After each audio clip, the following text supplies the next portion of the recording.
delincuente común es sacado de su casa, detenido y encerrado en la Dirección General de la Seguridad de Madrid.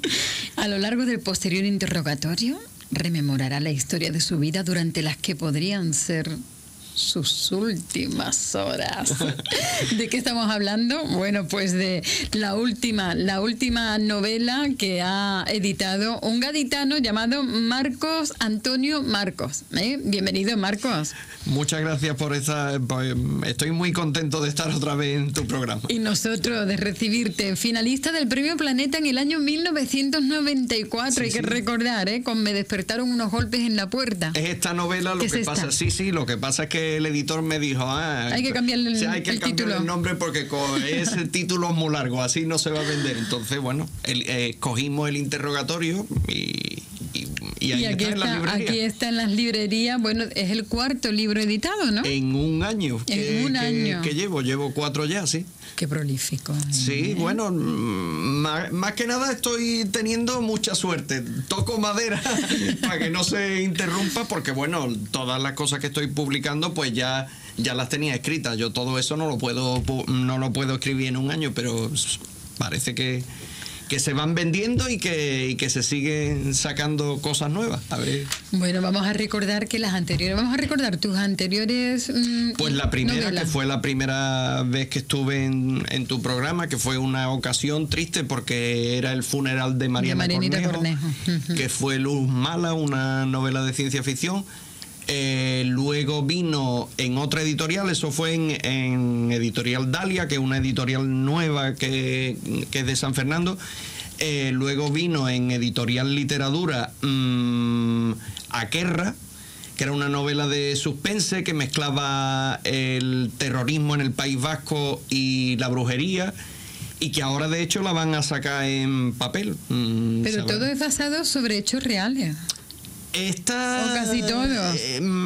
La única que está basada en hechos reales, rusos, ¿no? es la del interrogatorio. No, los rusos tenían muchas anécdotas de la vida diaria de ellos, sí, pero era más además que incluso fantástico. Te fuiste a Rusia, estuviste de profesor he estado allí dando clases de español en el Instituto Cervantes y en la Universidad Lingüística. Y también sentiste el peligro en tus carnes, morenas. Bueno, alguna vez he estado cerca de algún asesino que yo conocía, sí, es cierto, pero vamos, como yo no me había metido con él tanto como peligro, no estaba en peligro, pero sí, es cierto. Y en este último libro, El interrogatorio de Marco Antonio Marcos, ¿hasta dónde has tenido que profundizar y en qué mundo? Porque es basado, en hechos reales. Sí, la época de la gran delincuencia que había en los años 80, cuando estaba más extendido el consumo de la heroína. Perdón. Y bueno, la verdad es que mi investigación en realidad fue muy tranquila, porque yo lo que hacía era ir a la hemeroteca de la Biblioteca Pública de Cádiz. Y luego también, que eso, la verdad es que para mí fue oro, una revista que había en aquella época, una revista que se llamaba El Caso. Bueno, era un periódico. Era un periódico, sí. El Caso, solamente eran sucesos macabros. Eran sucesos macabros, era un poco amarillenta. Sí, un poco. De las que a ti te gustan. Sí, en realidad de las que a mí me gustan, un poco sensacionalistas. A lo mejor la calidad literaria de los artículos no era muy buena, pero el lenguaje, la jerga de los delincuentes, ahí estaba todo. Y entonces de ahí cogí muchos detalles que puse en el interrogatorio, como se llamaba originalmente, Me despertaron unos golpes en la puerta. Y la verdad es que, bueno, debí hacerlo bien porque que ya lo hemos dicho, quedó finalista cuando ganó Cela y quedó primera finalista Ángeles Caso. Qué bueno, año 94. Qué bueno. Bueno, aquí en esa última novela de El interrogatorio vemos las dos caras, la mala y la buena, tanto del verdugo como del torturado. Pues sí, la verdad es que a mí, bueno, cada escritor tiene sus obsesiones, y a mí una de las cosas que me obsesionan y desde luego que me dan miedo es la idea de la tortura y bueno, que fuerzas policiales de un estado, digamos, democrático como el nuestro, pues puedan llegar a detener a una persona, torturarla y luego hacerla desaparecer sin rastro. Entonces, el reto en este caso de esta novela era lograr que el lector, que yo creo que lo consigo, llegue un poco a través de las palabras a experimentar en carne propia lo que es la tortura. Cuando, si te puedo poner un ejemplo, por ejemplo, si lees La familia de Pascual Duarte de Cela, ya que somos colegas, porque quedamos los dos finalistas y él ganó, pues en La familia de Pascual Duarte, si tú lees que alguien le da un navajazo a un burro y eso casi te hace pegar un brinco mientras lo estás leyendo, lo notas en carne propia, pues no cabe duda de que eso es literatura. Y algo así yo creo que he conseguido aquí con esta novela. ¿En qué parte? En todas. En todas, ¿no? ¿Y cómo empieza? Sí, porque es que de hecho el interrogatorio, hay capítulos en los que se cuenta en pasado la vivencia y la vida, la biografía del personaje principal, que como forma, digamos, de explicar cómo fue el cúmulo de circunstancias que le llevan a ese día aciago en el que lo van a interrogar y lo van a hacer desaparecer. Y luego están los capítulos en presente, se alterna uno con otro, en los cuales se explica el proceso del interrogatorio, de la tortura de ese personaje. ¿Dónde se desarrolla la historia? La historia se desarrolla en Madrid.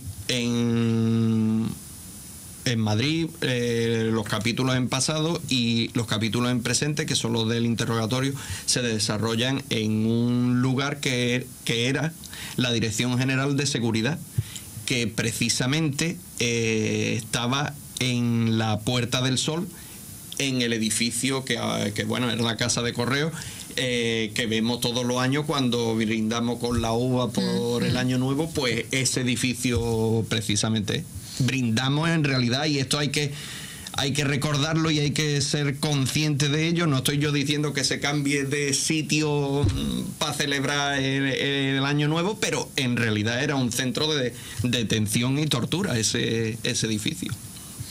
Bueno, pues ahí está la historia que... No debemos olvidarla, debemos ser conscientes de ello. Es historia pasada, desde luego.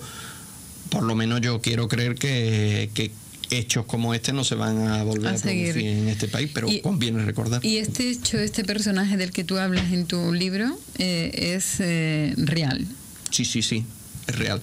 Me tomo mi cierta, digamos, distancia o licencia literaria, porque claro, le incorporo al personaje hechos de mi propia vida, ¿no? De mi propia infancia, que veía que podían encajar en la historia del personaje y que en realidad no son suyos. O sea, entre el personaje real y el personaje ficticio que aparece en el libro hay su cierta distancia, pero yo creo que reflejo bastante fielmente las circunstancias de esta persona. Sí. ¿Qué es lo que te gustaría que el lector que compre tu libro, el interrogatorio, captara? ¿Qué es lo que tú has querido enseñar o mostrar a través de él? Que sienta un escalofrío con lo que es una cosa tan siniestra y tan vergonzosa como es la tortura. O sea, que reflexione por un momento en lo que somos capaces de hacerle unos seres humanos a otros. Yo creo no, es así. Somos la única especie animal que es capaz de hacer ese tipo de maldades. Y bueno, sentir un poco en carne propia lo que es la tortura, lo que tiene que ser la tortura. La identificación también, que dicen que se da entre una especie como de telepatía, ¿no? Entre el torturador y el torturado, que hace que de hecho cuando, en este caso no, porque la persona desaparece y muere, ¿no? Eso lo puedo decir porque se ve desde el principio de la novela que va a suceder eso.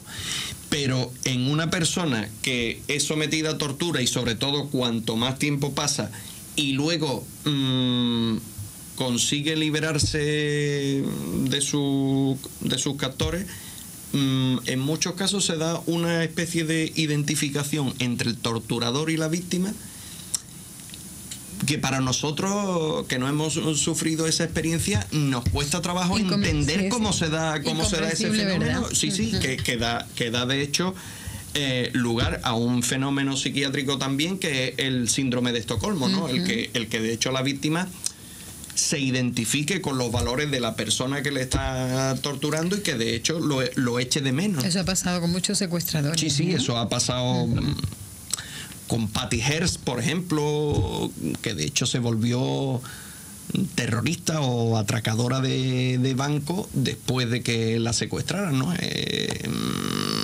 Para nosotros es inexplicable. Para cualquier persona más o menos normal, si podemos decir que nosotros somos normales. Y yo lo que quiero es que alguien o el lector del interrogatorio comprenda o se acerque a ese fenómeno. Bueno, pues el tiempo se nos ha ido, Marco Antonio Marco, volando. Pero volando, nunca, en un abrir y cerrar de ojos, ¿no?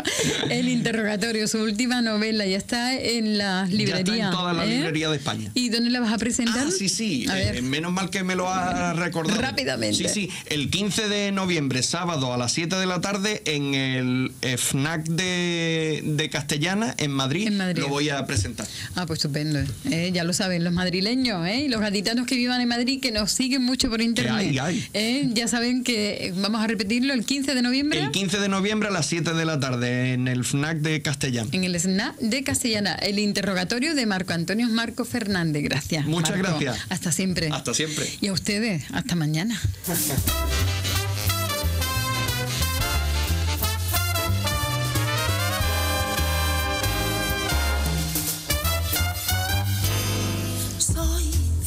Clases de mujer